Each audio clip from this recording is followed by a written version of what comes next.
mga ka-idol, oh. Kung mapapansin nyo mga ka-idol, yung pinapatungan niyang ibon na nakatiyaya, so yan yung nasa kaliwa, mga ka-idol, yan yung babae. Kasi nga nakatiyaya yung kanyang patungan. At ang lalaki dyan ay yung nakataob yung kanyang patungan, oh. O diba? Yan ang mga sekreto, ano, mga ka-idol. Kitang-kita nyo naman, oh.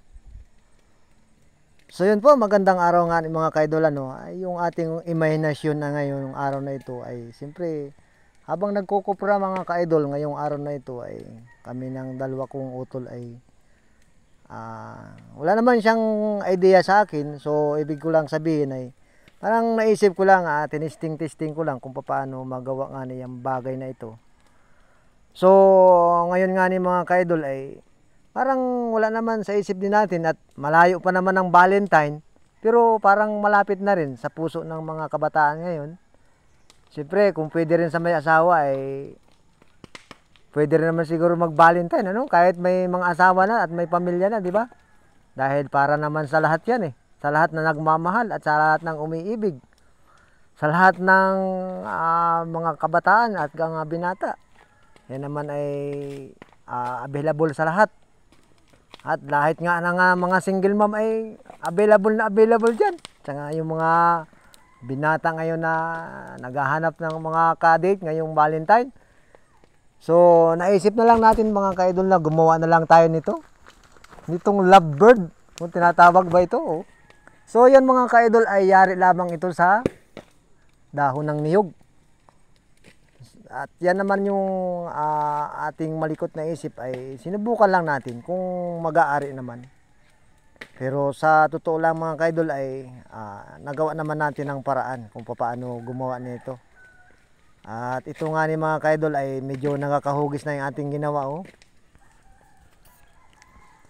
So mapapansin nyo mga ka-idol ay talagang medyo mahirap din gawin pala, eh.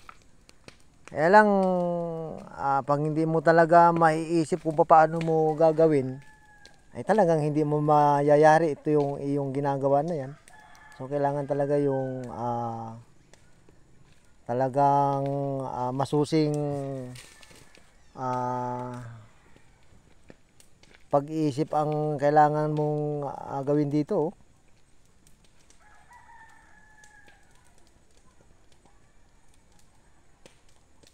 O, yan.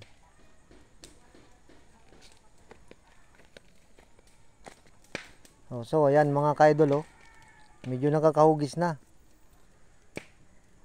Di ba? So, sa puntong yan mga ka-idol ay puputulan natin at sobrang haba naman. Tama lang. Kumbaga sa tansya mo ay pwede na maging buntot o but-but ng ibon, di ba? So dito nga ni kami mga ka-idol ay flex ko lang kasi kami nga ni ay nagkokopra ng aking kaputol ay nagawa tayo nito ng mga bagay na ito. Kung ano ba sa tingin nyo, ano bang klaseng ibon ito? Naisip ko lang baka single mom yung babae rito. O ba ay marami naghuhumaling ng mga kabataan dyan pag single mom yung kasama ng ibon na ito. At ito nga rin kasama ko dito ay natatawa nga ni mga ka-idol, eh.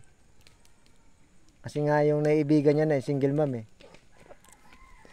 At nangon nga ni mga ka-idol, naghahanap buhay nga ni yan.